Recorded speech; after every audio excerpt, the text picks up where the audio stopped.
Hola a todos y bienvenidos a Educación Financiera y Criptomonedas. Vamos a ver los índices, el petróleo, el gas natural, el eurodólar, a ver el oro, la plata, a ver dónde están, ¿vale? Llevamos varias semanas sin verlo y merece la pena ver un poquito por dónde van los tiros, ¿vale? Fijaos, este es el gráfico de largo plazo, ha roto la tendencia alcista que llevaba hace mucho tiempo, esto fue en enero, y ahora pues lo tenemos ha hecho dos movimientos bajistas, este es el primero, este es el segundo.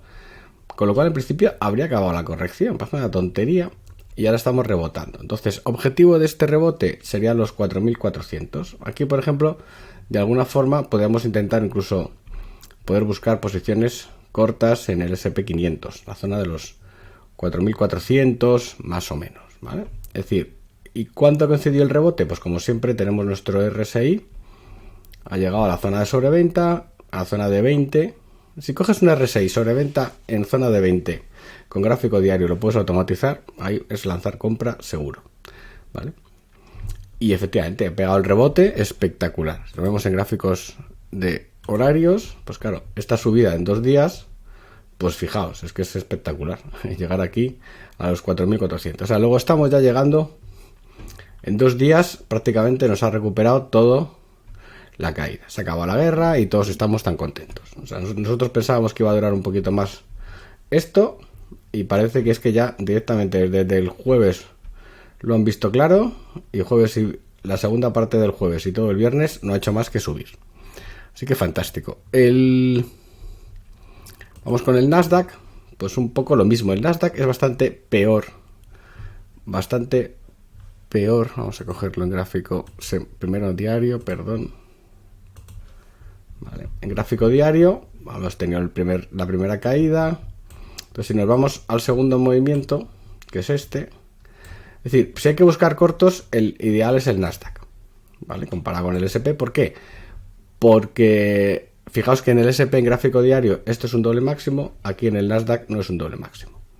Con lo cual, aquí podríamos buscar cortos en la zona de los 4.000, de los 14.200, 14.400, aquí serían para los cortos en el Nasdaq. Y la misma figura que tiene el SP500, ha llegado a la zona de sobreventa en gráfico diario con el RSI, pues rebote y a correr, ¿vale? Entonces, ¿podemos decir que se ha acabado el mercado alcista? Pues podemos decir que sí. ¿Vale? Vamos al gráfico semanal y en el gráfico semanal, ¿qué vemos? Fijaos cómo es todo caídas, ¿vale? Entonces ahora el máximo de esta semana estará más o menos por aquí y nos iremos cayendo, ¿vale? El gráfico del SP, exactamente lo mismo, ¿vale?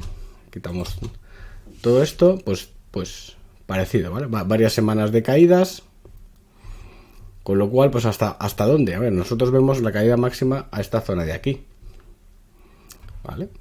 Pero bueno, es decir, teníamos caídas el 2020 ridículas, o sea, mucho más fuertes comparadas con estas caídas ridículas. Estas caídas son nimias comparadas con las caídas del año 2020. Así que lo dejamos de momento moviéndose. Si nos vamos, por ejemplo, a la plata, pues claro, ¿qué ha hecho la plata?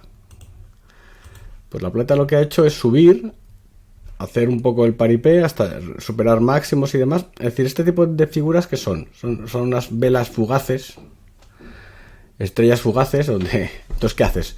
Pues todos los que estaban largos, todos los que estaban aguantando los cortos, pues los han cerrado y se los han limpiado los stops, y ahora pues lo tenemos en la parte de abajo, ¿vale?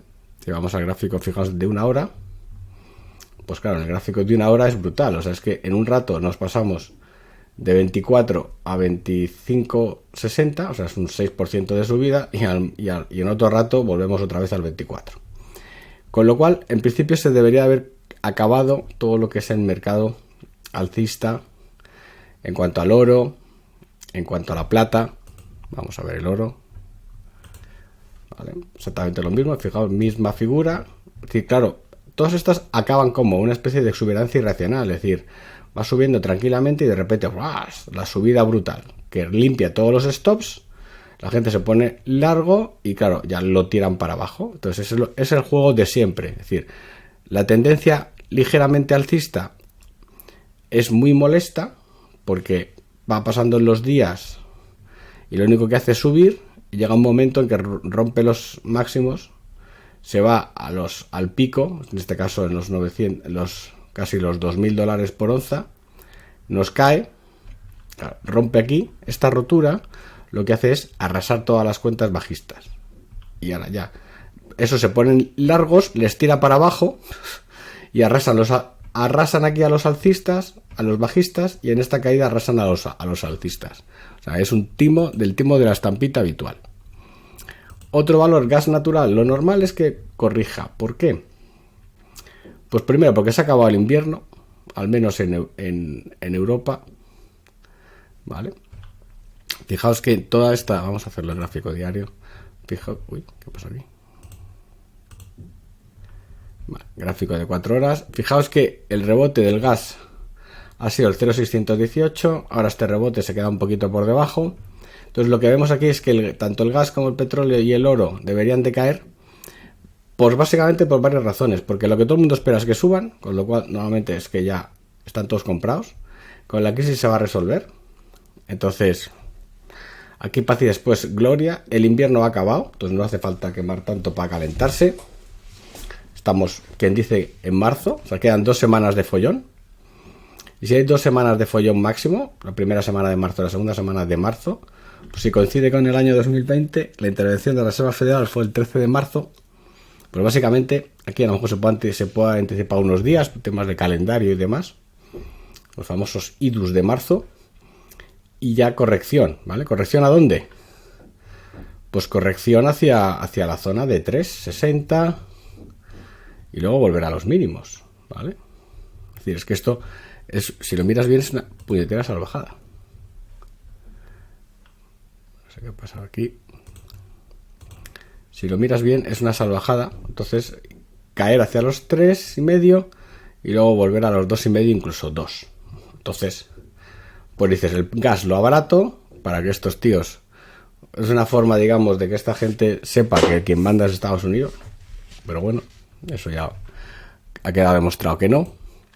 Que llegado el momento no han hecho lo que tenían que hacer, que me parece bien. En Europa, pues los índices europeos pues también están flojos, ¿vale? Fijaos, este es el gráfico diario. Pues claro, ¿qué vemos? Vemos la rotura de toda la figura del año 2021, se rompe en 2022.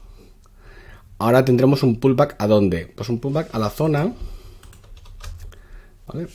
Un pullback a la zona de los 14.700, 14.800, 15.000, para desde ahí, en principio, pues esto sería un poco el modelo, entre 14.800 y 15.000 el rebote debería de llegar, ¿vale? Además coincide bastante bien con que el soporte es este, o sea, el antiguo soporte, ahora resistencia es este.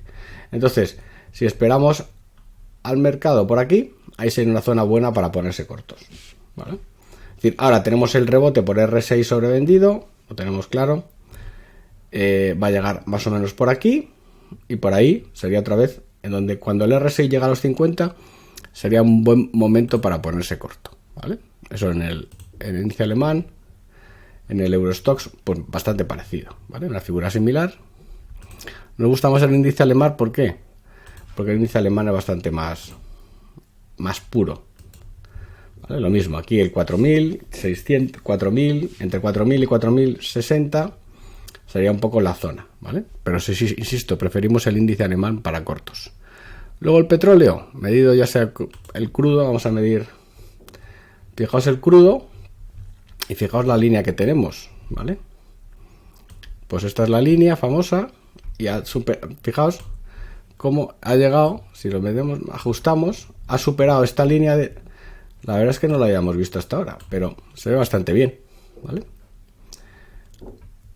Ha llegado los máximos, ha dilatado los máximos, ha llegado hasta el 100, el crudo de West Texas, y ya a partir de aquí podemos decir que se ha acabado la subida.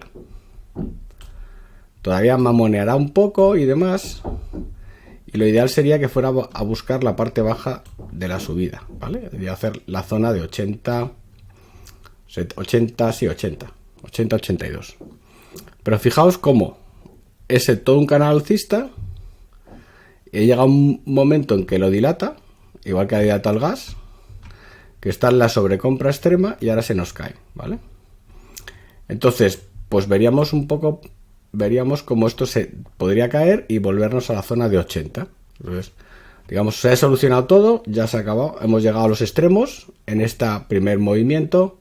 Vamos a corregir, vamos a dejar tiesos a todos los que antes estaban cortos, ahora están largos, pues a dejarlos tiesos y volver aquí a la zona de 80, sí, 80, 85, esta zona de aquí, ¿vale? Vamos a poner el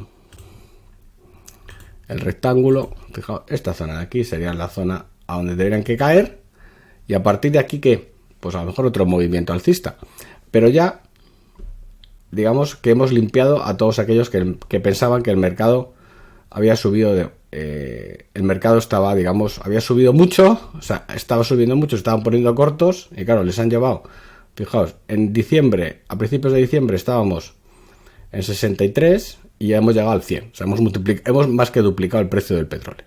O sea, perdón, hemos subido un 60% el precio del petróleo en apenas 2 meses, o sea, suena lamentable.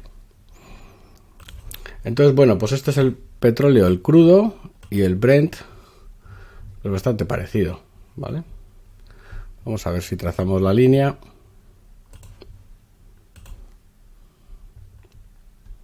Sí, bastante, incluso vamos a ajustarlo un poquito, pero como veis es bastante parecido, ¿vale?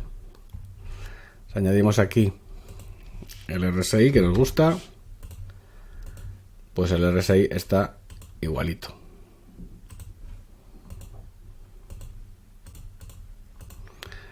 Entonces, esto es lo que está pasando, es decir, ya hemos llegado a los extremos, ¿vale? Los extremos y se culminan con la guerra, que durará pues unos pocos días más, y ya nos pararemos todos y ya dijimos, venga, aceptamos Putin como animal de compañía y a correr. Y la dilatación clarísima, ¿vale?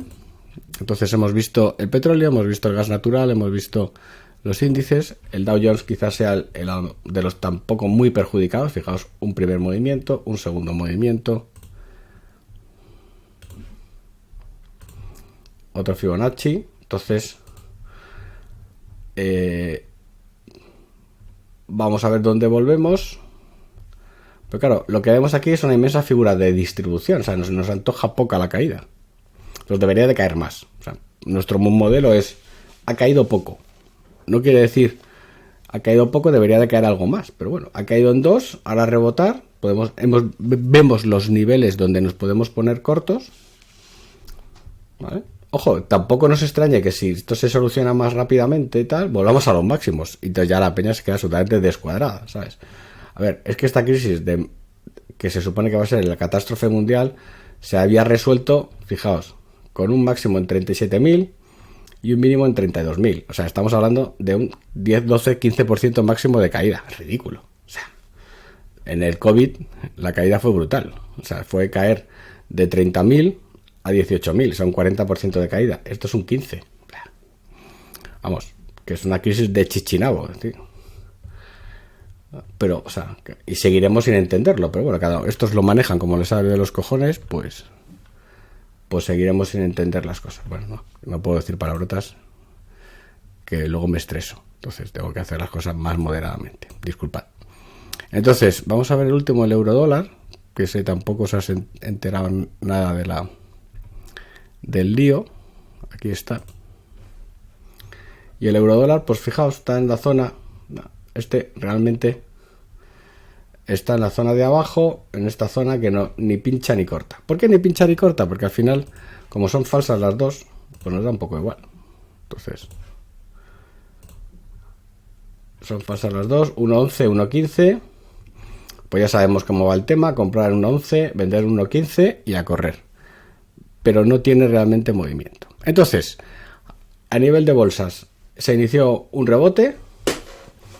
Tenemos los Fibonacci para ponernos cortos si llega a esos niveles. El petróleo ha dilatado los máximos, ha dilatado el canal alcista.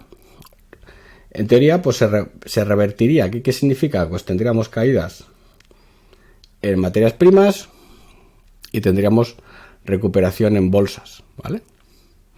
Y a partir de ahí, pues seguramente algo que no espera nadie es caída de petróleo y gas natural, que realmente es lo que más le afecta, no nos engañemos, lo que más le afecta a Putin es que el precio del petróleo y el del gas baje, porque él los produce y los vende, con lo cual si en lugar de cobrarlos a 90 el petróleo lo cobra a 60, pues ahí sí que le está sancionando, y el gas exactamente lo mismo. Entonces si quieren sancionarle, que le bajen el precio, pero no que le corten la distribución, porque es ridícula, porque lo que no se vende a Europa lo va a vender a China, que lo necesita más. Y además va a vender menos, porque ahora llega el calor. Si es que el general invierno ya ha desaparecido, o sea que ya quedan un mes máximo de temperaturas que pueden ser un poco frías. Entonces eso justifica también que de alguna forma corrijan los precios de las materias primas. Un abrazo y hasta siempre.